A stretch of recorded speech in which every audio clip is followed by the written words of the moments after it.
Շնորհակալություն հարգելի փոխխոսնակ, սիրելի գործընկերներ, այն ինչի մասին այսօր ուզում եի խոսեի, փաստորեն իմ գործընկերները այդ հարցերը բարձրացրեցին եւ եւս մեկ անգամ հաստատեցին, որ նման երևույթ կա։ Ինչ է կատարվում, ուրեմն մեր փառահեղ ընդդիմությունը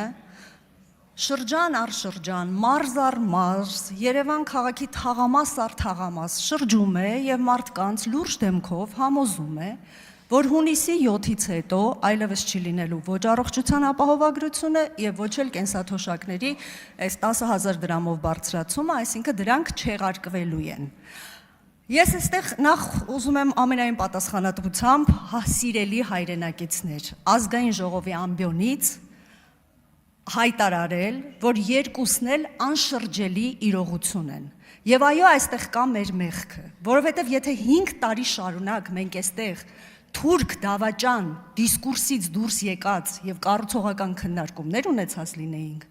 մեր քաղաքացիները շատ լավ կիմանային ինչպես են ընդունվում օրենքները,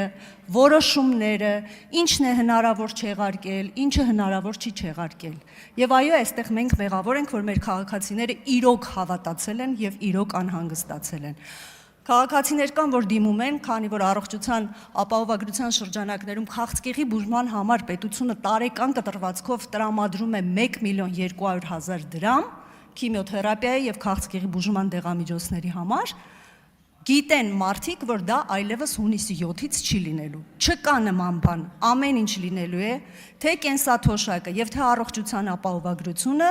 մենք հանձնառու ենք միայն բարելավել եւ միայն էլ ավելի շատ շերտեր ներգրավել այս հրաշալի բարեփոխումների մեջ։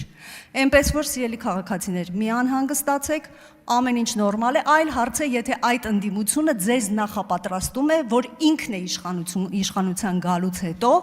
չեղարկելու եւ փորձում է ձեզ հոգեբանորեն պատրաստել։ Ուզում եմ ասել, որ դա էլ չի լինելու։ Էնպես որ սիրելի քաղաքացիներ, դուք ապահովված եք։ Շնորհակալություն։